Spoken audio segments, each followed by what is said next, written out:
Hello and welcome to Wagner's Tech Talk. Today we're going to talk about something fun, adding some additional emulators such as the Intellivision or the Atari 2600 to your RG350. And if that isn't enough, we're going to also install a cool retro computer, the TI-99, and I'll show you a few accessories I'm experimenting with. Let's get started.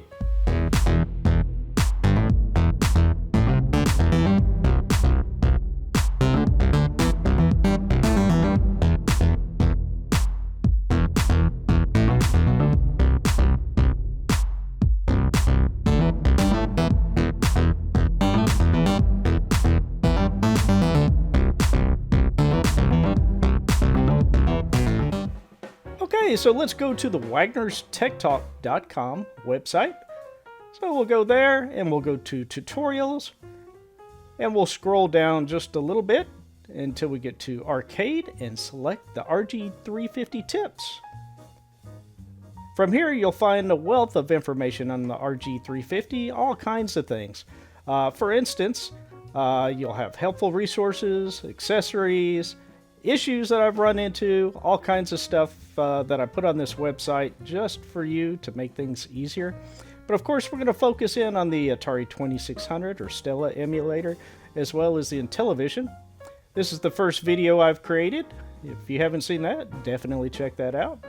Here's some helpful resources. For instance, if you go to the firmware upgrade guide, you can click here and it'll give you some information on how to upgrade your firmware.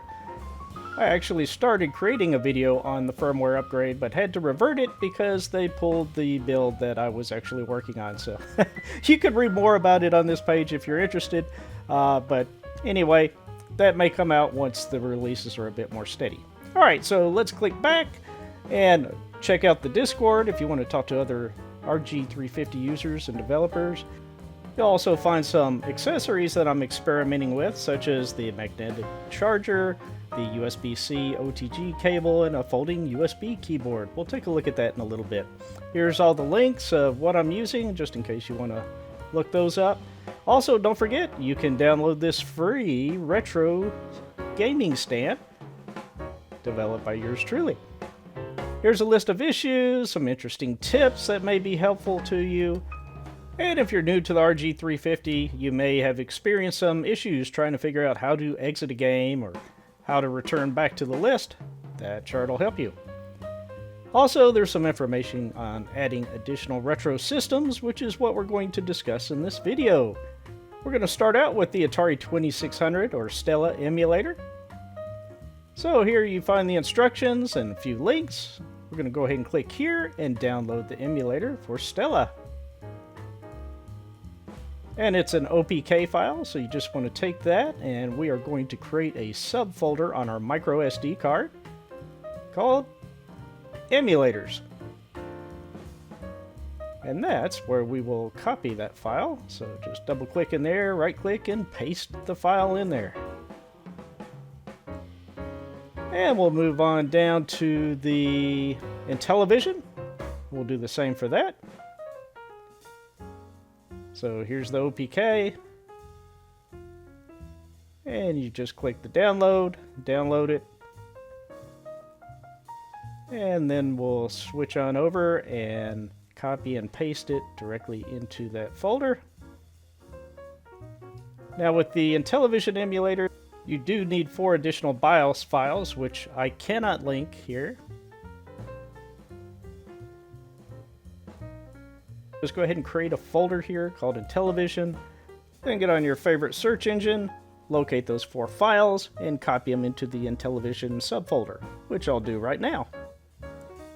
Exec bin, GROM bin, ECS bin, and I forgot one, the iVoice.bin. There we go, looks like we're ready to rock and roll with Intellivision. But while we're on this page, let's go ahead and grab the TI-99 emulator. Keep in mind, this emulator has no sound. Try to figure that out. I have not yet. It also has limited keyboard support. You have to use a virtual keyboard. Anyway, we're going to go ahead and download that emulator. Click download.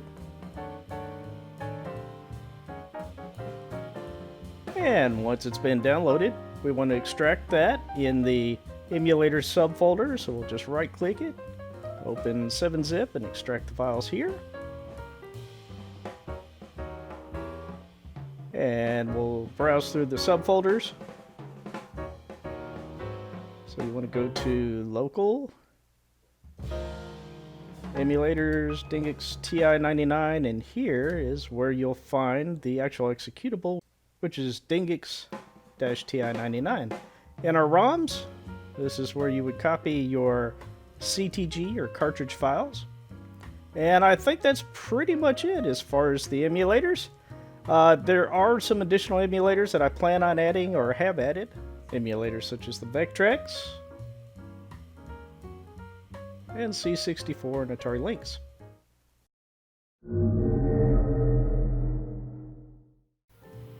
Okay, so let's go ahead and get our handy dandy 3D printed stand and our RG350. That'll help me keep my hands steady while I'm recording. Oh yeah, I almost forgot. This little guy is pretty cool. Plug it into the right side here on the USB-C connector, and it will allow you to magnetically charge your RG350. So you don't have to fumble around trying to connect it, you just magnetically attach it to the top right there. Pretty cool. And you just pick it up and go. When you're back, you want to charge it, just pop it on there. Alright, so let's go ahead and pop in our micro SD card. This has our games as well as the emulators that we just copied. We're going to turn on the RG350. And we'll go to Dingix Commander. And on the left hand side, we're going to just press B and keep going back till we get to the root. And then we're going to scroll up to Media and go to Data and Apps.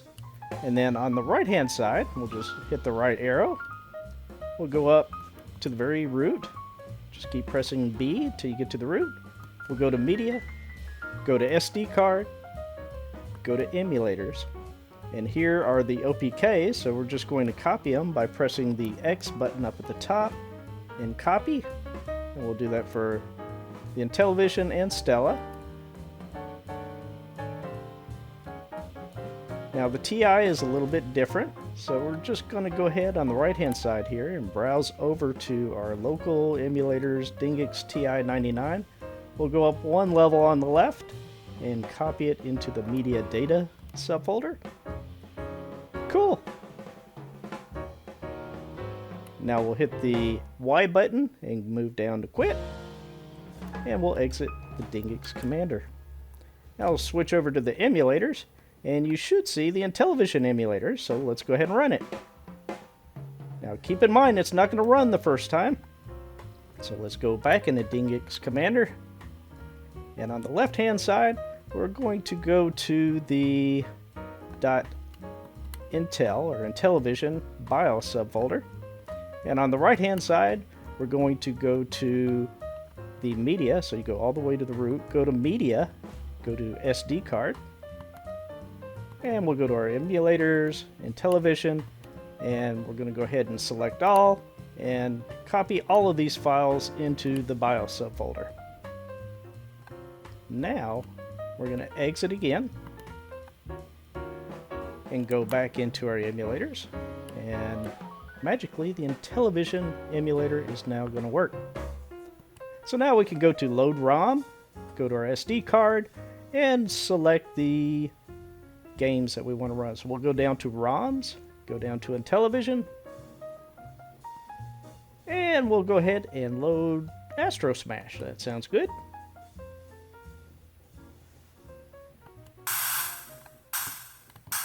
I remember staying up late many years ago with a buddy of mine who had an Intellivision, and that is all we played. Astro Smash. It's a fun little game, although I still suck at it. To exit, hit select and start, and we can either load another ROM, which we'll go ahead and load up Burger Time and check that out. So for this one, we'll just hit 1 and then hit the bumper on the top right. The graphics were really good, actually, for the time period. Uh-oh. Just barely made it.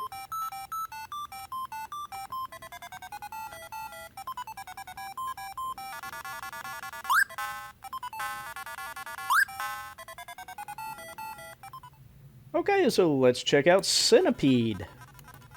Another interesting Intellivision game. I believe this one was made by Atari Soft. Back in the day, Atari Soft was making games for all kinds of different platforms.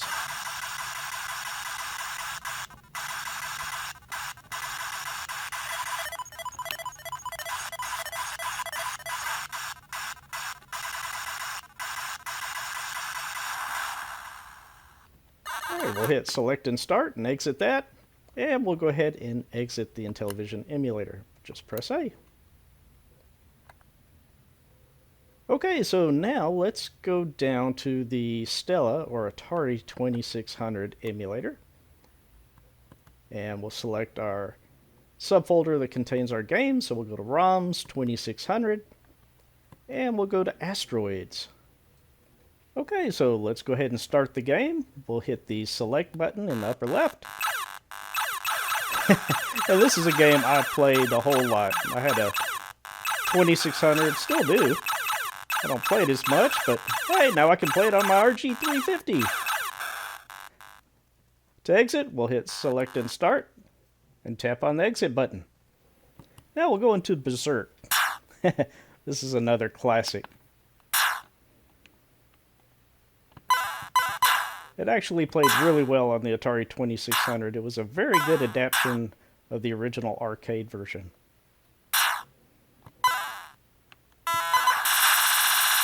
Yep, suck on that one too. And who can forget this game? Boy, I don't know. A lot of people say that this caused the crash of the video game era back in the mid-80s, but yeah, it did pretty much suck. I didn't like it. You gotta go around picking up these little Reese's Pieces and watch out for these investigators or FBI guys who are chasing you. And then you fall into these pits, and when you fall into the pits, they're hard as heck to get out of. And I don't know. It's frustrating. Let's see if I can get out of here. Crap. No, I'm done with this one. Oh, here's another letdown. Pac-Man for the Atari 2600. I remember when it came out, I was so excited to go to a friend's house to play it, and I just stared, and I was like, really? Now, this is actually a pretty good adaptation of Gyrus, and I was actually impressed playing this one. Wasn't too bad. Okay, it's time to move on. We'll hit select and start, and we'll use our little thumbstick and go down to exit game. And we'll move on to the TI-99 emulator. Now to do this, we're going to hit the select button, and I know you can't see that very well, so I'm going to bring it closer. It says add link in emulator, so I press A. And then what we want to do is go down to data, Dingix TI-99, and go down to our executable at the very bottom, Dingix-TI-99. Press A on that, and now we should see it in our list. There we go. So we're going to go ahead and go to load cartridge. And yeah, let's try Moon Patrol. To get in there, we'll just press the buttons over here. I believe it's the A button, and then the Y button, and then the X button. And again, the TI emulator for some reason does not have sound. It probably just needs to be recompiled for the RG350. But you get a pretty good idea of what Moon Patrol looked like. Even though you can't hear it, still pretty cool. Now I'm going to go ahead and reset the TI. And we're going to go into TI-Basic, and I'm going to show you how to type in a simple program. Alright, so you hit the start button up here, and if you look in the lower left here, and you'll want to hold this one according to the 4 characters that are in each of the 9 squares. So you just hold it down, and while you're holding it down, on the right hand side, you either press up, down, left, or right to select the character. So for instance, if I want to enter line number 10, I'll go in the upper left, and I'll press the A button, and it types a 1. Yes, it's cumbersome. It takes a long time to type in a program, but I'm hoping to find a better solution. I think there's something that has something to do with KBD files or keyboard files. If you have any information on that, please comment below, and that way I can update the documentation, and if I come up with a KBD file, I will certainly provide it to everybody who wants to use it. That would basically allow you to use an external keyboard to type in rather than using this virtual keyboard, which it does work, but as you can see, it's very time consuming. It probably took me about 10 minutes to type in this simple 2-line program. All right, maybe not 10, but at least 5. All right, so we're going to input a name, colon, a $sign, and then we're going to put a double quote and say hi, comma, and then whatever they type. So we'll put a semicolon, a $sign, and then we'll type in run, R-U-N. And before I actually run it, I'm going to save it because I don't want to have to do this again. So I'm going to go up to save slots, and we'll go over here and select a slot. Just hit to the right arrow and pick an empty slot. Hit A, and now it's saved. Now we'll go back.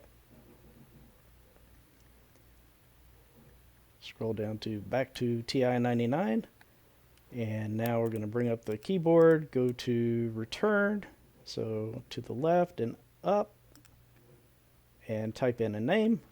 I'll type in John, which is my name, and then return. Cool, it worked. Alright, so let's load up another cartridge here. Let's bring up, the attack. This is one, I'm very happy that the sound's not working in this case, because the game was fun, but the sound was pretty horrible. Not necessarily the sound effects, but the music. It was just very monotonous. So I'm actually sparing you having to listen to the sound, so that's good, right? But it's a fun game. If you get a chance to play it, give it a try. I think you'll probably enjoy it. When 4 of those little chicken feet make a little box, then a monster pops out and comes after you. Alright, so let's move on to Burger Time for the TI. 1983 Data East. The graphics were really good for the TI, as you can see here. It was a pretty fun Burger Time port. Car Wars, another classic game that I played quite a bit. It's kind of like Pac-Man in a way. You have to make sure not to do what I just did, and that's crash. You want to try and clear the level, and it gets progressively more difficult as the game goes on. You want to clear all the dots, just like in Pac-Man. Boom, there I go.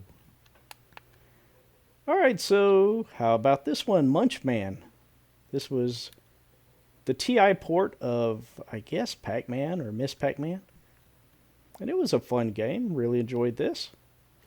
Just like in Pac-Man, you, instead of dots, you actually lay out these links, these chain links, all across the board. So instead of clearing stuff, you're actually putting stuff down. And you can hit these little TIs here, and then you can go after the monsters. And Defender. This is a fun game. I actually own the actual upright version of this. And it was a very good port. Atari Soft did a wonderful job on this. Very cool. Okay, so that should give you a good idea of what you can do with the RG350.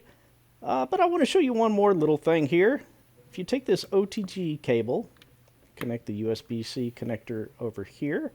And then we're going to take this micro USB cable and plug it into the female end of the OTG cable. And then we're going to break out this. What is it? It's a folding keyboard, which is kind of cool. It's got a little micro USB port there, on-off switch. Works over Bluetooth or via USB. So as you can see here, I can navigate around the menu. Now keep in mind, if you upgrade your firmware in your RG350, this no longer appears to work.